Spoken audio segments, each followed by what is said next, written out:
Sejarah perkembangan pemikiran tentang logika membawa kita dalam perjalanan panjang pemikiran manusia, mulai dari zaman kuno Yunani hingga era modern. Dalam perjalanannya, konsep logika mengalami transformasi yang signifikan, dipengaruhi oleh pemikiran para filosof, ilmuwan dan cendekiawan dari berbagai budaya dan zaman. Dari kontribusi Aristoteles dalam membentuk dasar-dasar logika formal, hingga perkembangan logika induktif oleh Francis Bacon dan John Stuart Mill, setiap fase dalam sejarah logika mencerminkan evolusi pemikiran manusia dalam mencari pemahaman yang lebih dalam tentang alam semesta dan cara berpikir yang lebih rasional. Mari kita telaah lebih dalam bagaimana logika telah menjadi tulang punggung pemikiran manusia, mengarahkan cara kita berpikir, memecahkan masalah dan menyusun argumen. Dari zaman kuno hingga modern, setiap langkah dalam perjalanan ini membawa kita lebih dekat kepada pemahaman yang lebih mendalam tentang alam semesta dan tempat kita di dalamnya. Zeno dari Citium sering disebut sebagai perintis penggunaan istilah logika dalam sejarah. Namun, pertanyaan-pertanyaan logis telah dipertimbangkan oleh filsuf-filsuf dari mazhab Elea sebelumnya. Mereka membahas masalah identitas dan prinsip pertentangan dalam realitas, yang tercermin dalam pemikiran dialektis Parmenides. Zeno, seorang filsuf stoik besar, membagi ajarannya menjadi 3 bagian utama: fisika, logika, dan etika. Pemikiran dialektis Parmenides mengajarkan bahwa yang ada tetap ada dan yang tidak ada tetap tidak ada. Konsep identitas diilustrasikan dengan keyakinan bahwa yang ada adalah benar-benar ada dan yang tidak ada sama sekali tidak ada. Prinsip pertentangan dalam realitas dinyatakan dalam konsep bahwa yang ada tidak mungkin menjadi tidak ada, dan sebaliknya. Pemikiran secara eksplisit tentang fokus pikiran, objek material, mulai diperkenalkan oleh kaum sofis, seperti Gorgias. Ia berpendapat bahwa manusia tidak memiliki pengetahuan apapun, dan mengemukakan 3 konsep. Jika manusia memiliki pengetahuan, ia tidak akan menyadarinya. Jika ia memiliki pengetahuan dan menyadarinya, pengetahuan tersebut tidak dapat dipahami. Dan jika ia memiliki pengetahuan, menyadarinya, dan memahaminya, ia tidak akan dapat mengungkapkannya.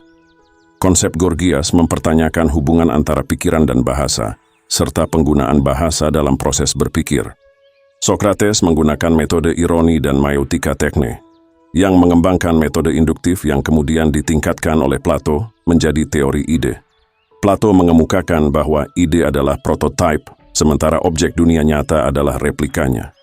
Konsep Plato membawa pengembangan logika ke arah ideogenesis dan masalah penggunaan bahasa dalam berpikir. Namun, ilmu logika sebagai disiplin baru benar-benar diperkenalkan melalui karya-karya Aristoteles. Karyanya, Organon, masih menjadi panduan bagi logika modern, dengan 3 bagian utama: teori ide, analisis, dan proses berpikir. Aristoteles, seorang filosof dan ilmuwan terbesar dalam sejarah, menjadi pelopor penyelidikan logika dan memberikan kontribusi besar pada berbagai cabang pengetahuan. Ia percaya bahwa alam semesta tidak diatur oleh kebetulan atau keinginan ilahi, melainkan oleh hukum-hukum rasional. Menurutnya, keyakinan ini penting agar manusia dapat memahami dunia alam secara sistematis dengan menggunakan pengamatan empiris dan alasan logis sebelum membuat keputusan. Setelah Aristoteles, muridnya Theophrastus melanjutkan pengembangan logika dengan memperkaya karya-karya Aristoteles. Sementara itu, kaum Stoa mengembangkan logika proposisi dan bentuk-bentuk berpikir sistematis. Namun, logika mengalami masa dekadensi seiring dengan kemerosotan kualitas ilmu pada masa itu. Thales, filsuf Yunani pertama yang menolak dongeng dan mitos, dan mencoba mengungkap rahasia alam semesta melalui akal budi, menyatakan bahwa air adalah prinsip utama alam semesta. Pemikirannya juga memperkenalkan logika induktif. Sokrates, Plato, dan Aristoteles merupakan 3 filsuf besar Yunani yang membentuk generasi berikutnya. Sokrates dengan pendekatan dialektisnya membuka jalan bagi filsuf-filsuf selanjutnya untuk mengejar pengetahuan hakiki melalui penalaran. Perubahan fokus filsafat dari alam menjadi manusia juga dapat dikaitkan dengan kontribusi Sokrates. Bersama kaum sofis, Plato juga merintis dan memberikan sumbangan pada bidang penalaran. Banyak teori logika yang berasal dari Aristoteles dan logika formal yang diperkenalkan olehnya masih menjadi landasan bagi logika modern. Salah satu konsep dasarnya adalah silogisme, suatu bentuk penalaran yang dikenal sebagai sebuah percakapan di mana dengan menyatakan beberapa hal lainnya yang bukan merupakan pernyataan tersebut mengikuti dengan sendirinya dari keberadaan hal-hal tersebut. Logika formal merupakan ilmu yang berfokus pada proses berpikir. Logika formal bersama dengan metode deduktif Aristoteles menjadi dasar bagi banyak ilmu logika modern. Selain itu, peran penting logika dalam mengembangkan berbagai cabang ilmu pengetahuan, seperti matematika dan fisika juga diakui. Pada awal abad pertengahan, perkembangan logika masih berkisar pada konsep-konsep Aristoteles, terutama dalam predikasi dan logika proposisi. Namun, mulai tahun 1141, karya-karya Aristoteles yang lain menjadi lebih diakui sebagai logika baru. Filsuf-filsuf Arab menekankan pentingnya logika suposisi untuk menjelaskan kesesatan logis. Mereka juga membahas sifat-sifat term sebagai simbol tata bahasa dari konsep-konsep. Pada abad 13–15 Masehi, logika modern mengalami perkembangan signifikan dengan penemuan metode baru oleh Raymond Lullus, yaitu Ars Magna. Metode ini adalah semacam aljabar pemahaman untuk membuktikan kebenaran-kebenaran tertinggi. Dalam kekuasaan Khalifah Abbasiyah, banyak karya ilmiah Yunani dan lainnya diterjemahkan ke dalam bahasa Arab, termasuk logika Aristoteles yang dikenal sebagai ilmu mantik. Al-Farabi adalah salah satu tokoh penting dalam dunia Islam yang mempelajari, menerjemahkan, dan menulis tentang logika. Ia memberikan kontribusi besar dalam memahami karya-karya Aristoteles dan filsuf Yunani lainnya, serta mengembangkan logika dengan menambahkan dua bagian baru ke organon Aristoteles. Thomas Hobbes, meskipun mengikuti tradisi Aristoteles, lebih condong pada paham nominalisme, yang memandang proses pemikiran sebagai manipulasi tanda-tanda verbal.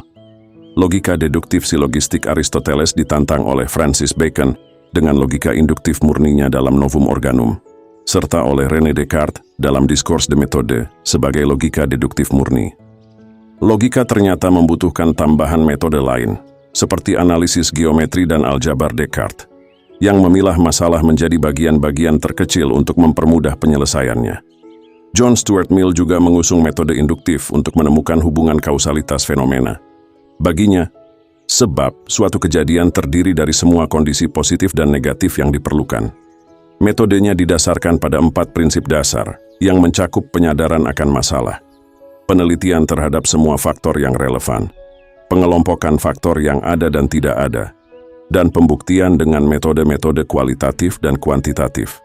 Sejarah perkembangan pemikiran tentang logika merupakan cerminan evolusi pemikiran manusia dari zaman kuno hingga modern. Dari kontribusi para filsuf Yunani seperti Aristoteles yang membangun dasar-dasar logika formal, hingga era modern dengan penekanan pada logika induktif oleh Francis Bacon dan John Stuart Mill, setiap fase dalam perjalanan ini menandai langkah-langkah penting dalam pencarian pemahaman yang lebih dalam tentang alam semesta dan cara berpikir yang lebih rasional. Kesimpulannya, logika telah menjadi tulang punggung pemikiran manusia, membimbing kita dalam memecahkan masalah, menyusun argumen yang kokoh, dan mendekati pemahaman yang lebih akurat tentang dunia di sekitar kita. Dalam mengapresiasi sejarah logika, kita dapat lebih memahami nilai dan peran pentingnya dalam perkembangan budaya dan ilmu pengetahuan manusia.